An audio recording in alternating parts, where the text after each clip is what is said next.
सभी का स्वागत है। मैं हूँ राधिका शर्मा आप सभी के साथ और आज मैं पहुँच गई हूँ गांव रसलापुर में। पानीपत जो पापोली है उसका ये ब्लॉक का गांव है और आपको दिखा रही हूँ यहाँ के शुरुआत कर रही हूँ मैं यहाँ पर ग्राम सचिवालय से। आप देखिए क्या खूबसूरती देख सकते हैं, क्या खूबसूरती बिखरी हुई है। यहाँ पर कहीं पर भी सफाई नहीं है बिल्कुल भी। अगर मैं बात करूँ तो इसको खूबसूरत कहना बिल्कुल गलत होगा जी। मैं आपको दिखा रही हूँ कि जिस तरह से यहाँ पर स्थिति बनी हुई है वो बहुत ख़राब बनी हुई है। आपको दिखा रही हूँ कि देखिए यहाँ पर जो ये पुरानी जो बिल्डिंग है उसको तोड़ने का प्रयास यहाँ पर किया गया। लेकिन अब मैं बात करूँ अगर आगे की तरफ चलूँ तो यहाँ पर अभी भी अंडर कंस्ट्रक्शन है, जो काम है अंडर कंस्ट्रक्शन है और काम किए जा रहे हैं। अभी हम मौजूद हैं ग्राम सचिवालय में। रसलापुर का ये जो ग्राम सचिवालय है उस पर हम मौजूद हैं और यहाँ पर उनकी जो देखरेख का काम जो भाई साहब करते हैं हम इनसे बातचीत करेंगे। आपका क्या नाम है? मेरा नाम सकरिया है जी। मैं सन 2017 से यहाँ पे कार्य कर रहा हूँ। लोगों को सरकारी जो भी सुविधाएं हैं वो मुहैया करा रहा हूँ और लोगों को पहले आने जाने में परेशानी होती थी। कोई बापोली जाए काम कराता था, कोई पानीपत कराता था और उनको बहुत परेशानी थी। हमारे गाँव गरीब गाँव है। अब गांव वालों को हर तरह की सुविधा जैसे राशन कार्ड में नाम कटवाना, चढ़वाना और जी पैन कार्ड बनवाना, इन सुविधाओं के लिए ये सुविधा भी नहीं थी आसपास में। पैसे निकलवाते हैं HDFC बैंक की ब्रांच है, SBI बैंक की ब्रांच है, मिनी ब्रांच BC पॉइंट मिला हुआ है। किसी को किसी प्रकार की पैसे की अब जैसे लॉकडाउन लगा था तो हमारे गाँव वालों को हर तरह की सुविधा यहाँ पर मिली है। पैसे के लेन देन में मतलब गाँव की तरफ से पूरा सहयोग भी मिलता है हमें यहाँ पे ग्राम सचिवालय के अंदर। और एक समस्या हमारी इस गांव में जो कि गवर्नमेंट की तरफ से हमें नहीं मिल पा रही है। हमारे गांव के लोग जो युवा बच्चे हैं उनको हमें पंचायत ने एक 1.5 एकड़ ज़मीन का जगह मतलब मुहिम करा रखी है, लेकिन उसमें हमें एक व्यायामशाला बनानी थी। आज तक उस व्यायामशाला के लिए हमें कोई पैसा नहीं मिला है, जिसकी वजह से हम बहुत परेशान हैं। हमारे बच्चे सड़कों पे जाते हैं दौड़ लगाने कोई भी कार्य के लिए, लेकिन हमारी जगह पड़ी है। हमें आज तक गवर्नमेंट की तरफ से इसका कोई फ़ायदा नहीं मिला।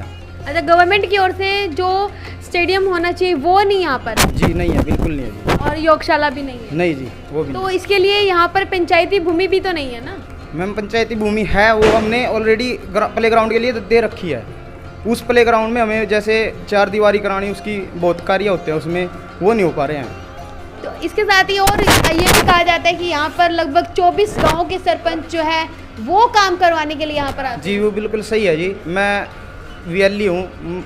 मुझे जो ब्लॉक में BDPO ब्लॉक बापोली में कार्य दिए जाते हैं ग्राम पंचायत सरपंचों के, वो मैं ऑनलाइन करता हूँ वर्क उनका सभी का।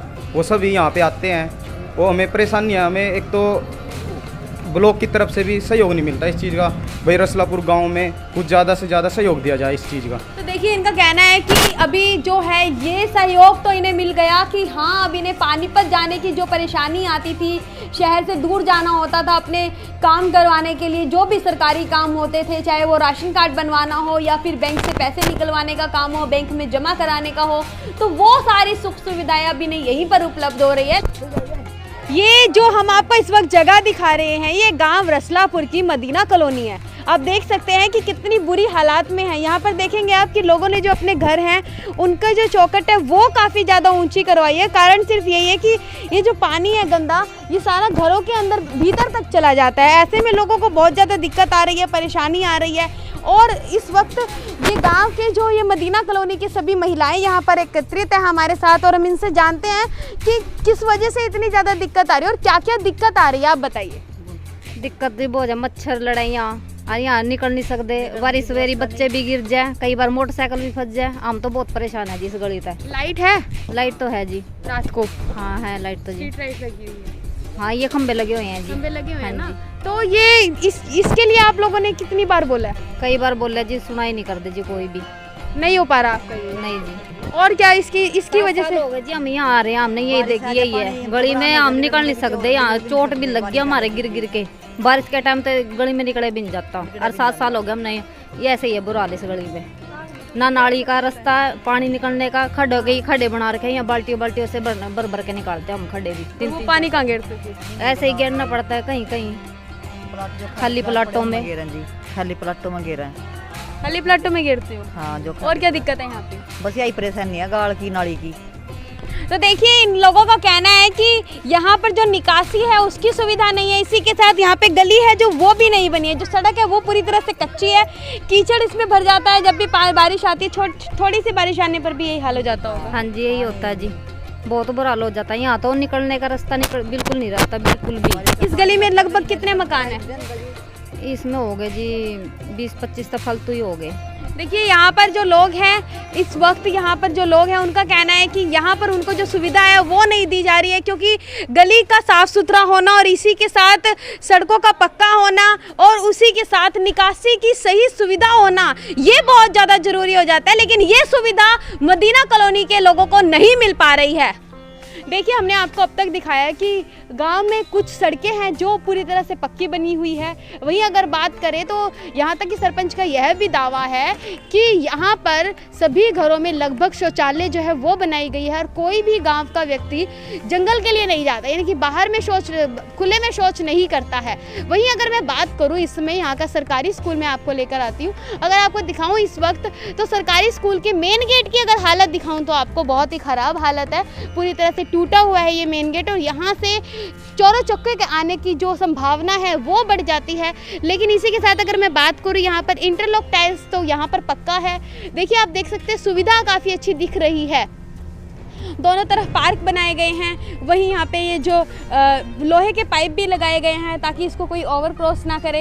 इसी के साथ अगर मैं दिखाऊँ आपको तो ये पूरा स्कूल यहाँ पर देखने को मिल रहा है और यहाँ पे स्कूल में आप देख सकते हैं कि टीचर्स, इसी के साथ सरपंच जो है वो यहाँ पर अभी बैठे हुए हैं। लेकिन अगर मैं आपको बात करूँ यहाँ के टॉयलेट्स की, शौचालय जो है वो बहुत ही बुरी व्यवस्था में है। इसी के साथ अगर मैं आपको दिखाती हूँ यहाँ पर पीने के पानी की बात करूँ अगर मैं, तो स्टूडेंट्स के लिए जो पीने का पानी होना चाहिए वो एकदम साफ़ और स्वच्छ होना चाहिए। लेकिन ऐसे में अगर मैं आपको दिखाऊं तो जो पीने के पानी की जो टंकी है उसकी हालत बहुत ही ख़राब है। दिखाती हूँ मैं आपको पीने के पानी की टंकी, देख सकते हैं कि पानी पूरी तरह से जल ही जीवन है और आज के टाइम में अगर बात की जाए जल जो है वो सबसे बड़ी धरोहर है, लेकिन वो पूरी तरह से वेस्ट हो रहा है। कारण यही है कि ये जो टंकी है वो टूटी हुई है और इसी टंकी से देखिए जगह देखिए आप, यहाँ से पीने का पानी, यहाँ पर इस जगह से पानी, ये वो जगह है जहाँ पर पीने का पानी आप देख सकते हैं कि बिल्कुल भी सफाई नहीं है यहाँ पर। और ऐसे में स्टूडेंट्स कुछ ही समय में स्कूल भी शुरू हो जाएंगे, कुछ ही समय में स्कूल जो है वो शुरू हो जाएंगे। और अभी मैं आपको दिखा रही हूँ, चलिए मेरे साथ आपको मैं दिखाती हूँ ये स्कूल की हालत है। लेकिन ऐसे में क्या स्टूडेंट्स को ऐसे माहौल में पढ़ाया जाना कितना उचित हो जाता है या फिर वो क्या कुछ सीखते हैं ऐसे माहौल में, ये हमारा जो सवाल है इसका जवाब हमें चाहिए कि ऐसे हालात में कैसे स्टूडेंट्स अपने जो स्टेटस है उसको कैसे ऊपर उठा पाएंगे, क्योंकि आज के टाइम में स्टेटस होना बहुत ज़्यादा ज़रूरी हो गया है। लेकिन अगर देखिए मैं आपको दिखा रही हूँ यहाँ पर कि किस तरह से स्कूल के जो पेड़ हैं वो काटे जा रहे हैं। इसी के साथ मैं आपको दिखा रही हूँ कि यहाँ पर जो है पेड़ की कटाई की जा रही है, पूरे हरे भरे पेड़, देखिए बिल्कुल भर पेड़ जो है हरा भरा है, इसकी कटाई यहाँ पर की जा रही है। वहीं अगर मैं आपको दिखाऊं तो दूर से ही देखिए जो शौचालय हैं उनके हालत बहुत ही ख़राब है।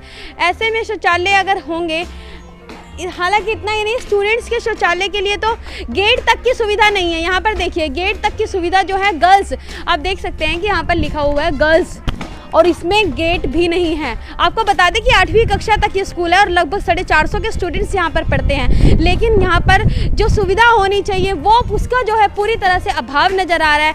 हालांकि जो अगर आप देखिए यहाँ पर लिखा है 1 कदम स्वच्छता की ओर, लेकिन क्या इस बात का पालन किया जा रहा है? ला सकते आप, ये तो समझते हो। तो क्या कुछ आपको यहाँ पर चाहिए? पैसा तो देखो बहुत चाहिए। अब ये बाउंड्री वाल ऊपर करवानी है, ठीक है, पीछे से लोग क्या करते हैं, पीछे से सिर्फ 3 फुट है जो ये ऊपर जॉइंट आया हुआ है ना, पीछे से सिर्फ बाउंड्री वॉल इतनी है, आगे देखो 8 फुट है ये। तो लोग पीछे से क्या करते हैं, जैसे उधर जाना है ना उन्हें, वो शॉर्टकट यहाँ से कूद के यूँ निकल जाते हैं गाँव के लोग। फिर कई बार हम उन्हें पकड़ते हैं, भाई ये पासवे थोड़ी है तुम्हारा। अच्छा, बच्चे यहाँ से कूद के नदी पे बैठे गंदे काम करते रहते हैं। गंदे काम मतलब क्या बोलूँगा मैं? ओके, कितनी उम्र के बच्चे? 6वीं 7वीं 8वीं के 5वीं के भी इसी स्कूल के बच्चे। लड़के बैठे रहते हैं वहाँ पे। और ये बताइए कि आप बता रहे थे कि यहाँ पे शराब पीने वालों का भी अड्डा बना हुआ है। ये देखो बोतलें ये पड़ी, कहाँ पर है? यहाँ पर ये बोतल पड़ी हुई। देखिए जैसे आप देख पा रहे हैं कि बोतल यहाँ पर पड़ी हुई है। ये जो दारू की बोतलें हैं ये स्कूल के अंदर देखी जा रही है। ये सब चीज़ें यहाँ पर हो रही है। हाँ तो इसके लिए हम जब 3 साल हो गए मुझे आए हुए, हम एडी चोटी का जोड़ लगा चुके, लेकिन ये दारू पीने वाले बंद नहीं। इनके हमारी छत पे जाने का रास्ता था, सीढ़ियाँ थी उधर कोने में से, वो तोड़वा दी हमने। लेकिन उसके बाद भी काम नहीं बना। छत की टाइलें तक पाड़ के ले गए वो। देखिए चौरों का जो एरिया है वो ये बना हुआ है स्कूल। यहाँ पर बच्चों को शिक्षा मिले या ना मिले, लेकिन एक बात की गारंटी है कि यहाँ पे चौरों के लिए बहुत ही सुख सुविधाएं उपलब्ध है। वो अपना यहाँ पर आकर रह भी सकते हैं, ये मैं आपको क्लियर बता रही हूँ। लेकिन अभी हम जानते हैं कि सरपंच के होते हुए एक एजुकेटेड सरपंच जिसके जो ऑलरेडी एनसीबी में वर्किंग थे, वहाँ से रिटायर्ड है, और उनके टाइम में ये जो हालत है ये बहुत बुरे हालत है। गाँव रसलापुर की हालत तो आपने देख ही ली है। देखिए इसी के साथ अगर मैं बात करूं तो स्कूल के 100 मीटर के दायरे के अंदर यहाँ पर एक आपने देखा होगा दारू का ठेका भी है। वो ठेकों को भी सरकार ही देती है, देने से पहले वो विजिट क्यों नहीं करते? सरकार ठेका छोड़ने से पहले उस जगह का विजिट क्यों नहीं करते? पुलिस से वेरिफिकेशन कराएं भाई ठेका ये है, जायज है कि नहीं है। इसमें भी जो महिलाएं हैं उन्हें काफ़ी परेशानी आ रही है। बच्चे जो हैं वो भी जहाँ तक अभी हमें जानकारी मिली है, पूरे गांव में हम घूमे हैं, गांव के लोगों का कहना है कि जो ये स्कूल है इसके अंदर जब सारा स्टाफ चला जाता है उसके बाद ये दारू के जो दारूबाज लोग होते हैं वो लोग यहाँ पर आकर अपनी पार्टी करते हैं, दारू पीते हैं, इसी के साथ स्कूल के जो सामान है उसका तोड़फोड़ करते हैं। इसके बारे में कई बार हिदायतें दे दी, समय समय पर देखभाल की जाती है। 15 अगस्त 26 जो भी होता है पूरे गांव वालों को समझाया जाता है। इस प्रकार से सब बातें होती हैं और टाइम टू टाइम पुलिस को भी सूचित किया जाता है। लेकिन मेन प्रॉब्लम क्या है कि स्कूल की दीवार नीची है, एक साइड से रोकेंगे तो दूसरी साइड से घुस जाते हैं वो लोग। वही हमने देखा कि स्कूल का जो गेट है वो भी टूटा हुआ है। टूटा हुआ उसके लिए प्रोसेस में अंडर प्रोसेस है, वो उसको बनाने की तैयारी चल रही है अभी। क्या कारण है कि इतना 4.5 साल बीत गए लेकिन अभी तक वो जो दिखना चाहिए था स्कूल में वो चीज़ नहीं दिखाई दे रही, इसका क्या कारण है? वो इसलिए नहीं दिखाई दे रही कि ग्राम पंचायत रसलापुर के पास एक इंच भी पंचायती जमीन नहीं है, कमाई का कोई साधन नहीं है। जो फंड्स आते हैं वो लिमिटेड फंड हैं और वो उस काम के लिए आते हैं, उसमें लगाए जाते हैं। और 4.5 साल के अंदर इस स्कूल के अंदर जब मैंने इसका सरपंची का चार्ज लिया था, खड्डे थे, यहाँ बैठने के लिए भी मुश्किल थी। और अब देखो आप इसमें सड़कें बन गई, बागवानी बन गई, सब कुछ किया, बहुत हमने कोशिश पूरा कर दिया अभी। आपने कोशिश की है, लेकिन अगर उसमें अभी अगर मैं बात करूं पीने के पानी के लिए जो टंकी है वो जो है पहले ही बहुत समय पुरानी है, वहां पर काई जमी हुई है। अगर टंकी के अंदर भी हम खोल के देखेंगे तो उसके अंदर अभी भी आप देख सकते हैं कुछ ना कुछ ज़रूर मिल जाएगा। वहीं लोगों का ये भी कहना है, यहाँ पर जो महिलाएँ थी उनका कहना है कि टंकी को अगर खोलो तो कभी इसके अंदर से मेंढक निकलता है, कभी इसके अंदर से कोई जीव निकलता है, बच्चे यही टंकी का पानी पीते हैं। और वहीं अगर मैं बात करूँ टंकी का पानी हमेशा ओवरफ्लो के बाहर गिर जाता है क्योंकि वो टंकी भी टूटी हुई है। एक बात बताओ, जिन महिलाओं ने आपको शिकायत की है वो ही यहाँ ड्यूटी कर रही हैं, उनकी ड्यूटी है उसको साफ करना, वो क्यों नहीं करती? मैं उनके खिलाफ एक्शन लेना शुरू कर दूँ, उनके खिलाफ लिख दूँ कल को। भाई ड्यूटी तो तुम कर रही हो, यहाँ स्कूल की तुम तनख्वाह ले रही हो, फिर तुम कैसी शिकायत कर रही हो? तुम क्यों नहीं साफ करती? अपनी ड्यूटी आप करो। जो टंकी है उसको साफ करने की जिम्मेदारी उनकी है, लेकिन टंकी जो टूटी है उसको ठीक करने की जिम्मेदारी किसकी है? टंकी बार बार हम रिपेयर कराते हैं, टूट जाती है, ब्रेकेबल चीज़ है, इसको बार बार हम रिपेयर करा रहे हैं। इसको पानी की सप्लाई के लिए बढ़िया समरसीबल लगा रखा है।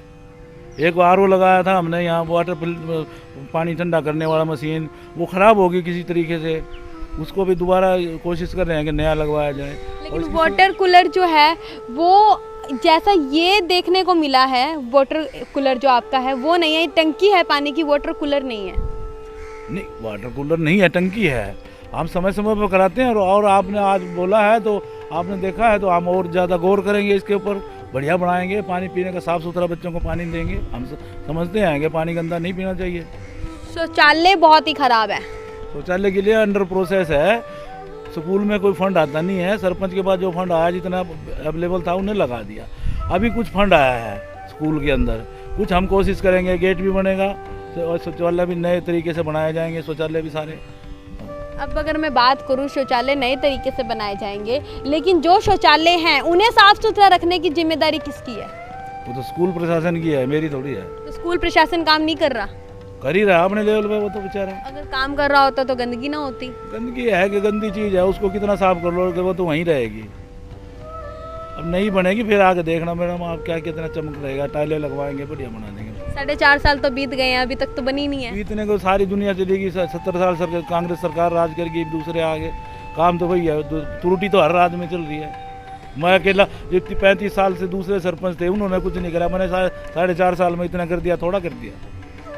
लेकिन देखिए अगर हम बात करें इस वक्त सबसे ज़्यादा अगर जो अभियान चलाया था शौच मुक्त हरियाणा, शौच मुक्त भारत, ठीक है, खुले में शौच नहीं करनी है, इस चीज़ की जो बात कही गई थी, लेकिन हमने देखा कि यहाँ पर जो लोगों की अगर मैं बात करूँ तो आपके ही गांव में जो एरिया है BPL परिवार वाला जो एरिया जहाँ पूरे रहते हैं, वहाँ पर लोगों का कहना है कि उनके वहाँ पर टॉयलेट नहीं है और उनको खुले में शौच करने के लिए वो मतलब कि मजबूर है वो खुले में शौच करने के लिए। ऐसा कुछ नहीं है, मेरा जहाँ तक मेरा जो रिकॉर्ड के अनुसार पूरे गांव के शौचालय के पैसे आए हुए हैं। अब कोई ना बनाए तो बात अलग इशू है, वो बाहर जाए तो आप उसके बाद तो उनका नाम नोट कर लेती, फिर मैं उनकी रिपोर्ट देख कर बता देता कि भाई इनके पास पैसा आया कि नहीं आ रहा, इन्होंने क्यों नहीं बढ़ाया, उनके खिलाफ फिर सरकारी कार्रवाई होती। ठीक है ना? बिल्कुल जी, आप वीडियो में देख लेंगे जिन लोगों ने बोला हुआ है, आप उनकी पहचान भी कर सकते हैं इस चीज़ को लेके, और उनकी इंक्वायरी करके हम पूछ लेंगे तुम्हारे पास पैसा आया तो कहाँ लगाया तुमने ये। मेरे मतलब इंक्वायरी के अनुसार तकरीबन गांव के अंदर टॉयलेट के पैसे आए थे पहले। अब चलो नए अभी क्या हुआ है कि यहाँ पर बहुत ज़्यादा लोग यूपी से माइग्रेट होकर आए हैं, बिल्कुल जानते हैं। ठीक है जी, और नए आए हैं, खाली प्लाट पड़े थे, उन्होंने मकान तो बना लिए, अब धीरे धीरे वो शौचालय भी बनाएंगे ही, कोशिश तो कर रहे हैं। शुरू में मैं हमेशा हिदायत देता हूँ पहले शौचालय बनाओ बाद में मकान बनाओ, लेकिन फिर भी वो एक आधा रह रहा है तो बोलेंगे बन जाएंगे। अभी देखिए एक बात और कहना चाहूँगी कि स्कूल जो है वो बच्चों को रहना और सिर्फ शिक्षा ही नहीं देता, वो ज़िंदगी की जो शिक्षा होती है वो भी स्कूल से ही मिलती है उन्हें, चाहे वो रहना खाना पीना, किस तरह से बातचीत करनी है, हर चीज़ की जो जानकारी होती है उनको स्कूल में मिलती है। लेकिन अगर मैं बात करूँ इस वक्त यहाँ पर, तो जिस तरीके से यहाँ पर बच्चों को ये पानी पीना पड़ता है गंदा पानी, तो वो अपने अधिकारों को कैसे पहचान पाएंगे जब तक उनके यहीं पर अधिकार के प्रति उनको जागरूक नहीं किया जाएगा। पानी गंदा नहीं है मैडम, टंकी मानो पानी, एक बात बताइए सर, पानी गंदा नहीं है, मैं इस चीज़ को मानती हूँ, लेकिन अगर गंदी बाल्टी के अंदर पानी डाल दिया जाएगा तब तो पानी गंदा ही हो जाएगा, चाहे वो साफ पानी हो। बाल्टी भी गंदी नहीं है ना पानी गंदा है, ठीक है, टंकी टूट फूट है उसकी रिपेयर करा देंगे हम, बढ़िया करके करा देंगे, और ऊपर से ढक्कन का बढ़िया लॉक सिस्टम कर देंगे ताकि कोई चीज़ अंदर घुसेगी नहीं, इसमें नहीं बना देंगे, अभी बना देंगे, अंडर प्रोसेस है ये भी। कब तक बन जाएगी? विदिन 2-3 मंथ, इसी साल में बन जाएगी। इस साल में क्यों होना है, इस साल में बन जाएगी। अच्छा, इस साल में बन जाएगी, यानी कि अगर मैं अभी हमें इंतज़ार करना होगा, अभी सितंबर का महीना चल रहा है तो अभी 4 महीने और इंतज़ार करें। 4 कहाँ रह गए मैडम, अक्टूबर नवंबर दिसंबर 3 ही तो रहे, ये तो गया 18 तारीख आज गया ये महीना। देखिए सरपंच जी हमारे साथ जुड़े हुए थे और इनका कहना है कि जो यहाँ पर अगर इन्होंने काफ़ी अच्छा काम किया है, नो डाउट कि इन्होंने काम भी किया है। अभी अगर हम बात करें सड़कों की, फिरनी की, स्कूल की बात करें हम, कम्युनिटी हॉल की बात करें हम, तो काफ़ी सुविधाएं जो हैं गांव वालों को दी है, लेकिन वही जहां पर कुछ ना कुछ खामियां कहीं ना कहीं ज़रूर मिलती है। लेकिन अगर बात करें स्कूल की, तो स्कूल को देखकर ऐसा नहीं लगता कि स्कूल टीचर्स के, स्टूडेंट्स के लिए। यहाँ पर आने के बाद हमने आपको दिखाई यहाँ पर खाली शराब की बोतलें हमने आपको दिखाई है, वहीं हमने आपको टूटी दीवारें दिखाई है, वहीं हमने आपको टूटे हुए गेट दिखाए हैं, वहीं हमने आपको दिखाया है कि यहाँ पर जो शौचालय है वो साफ़ नहीं है, वहीं हमने आपको यह चीज़ भी दिखाई है। उसके साथ ही पीने के लिए जो स्वच्छ पानी होना चाहिए, जो वाटर टैंक होना चाहिए, वो साफ़ सुथरा नहीं दिख रहा है।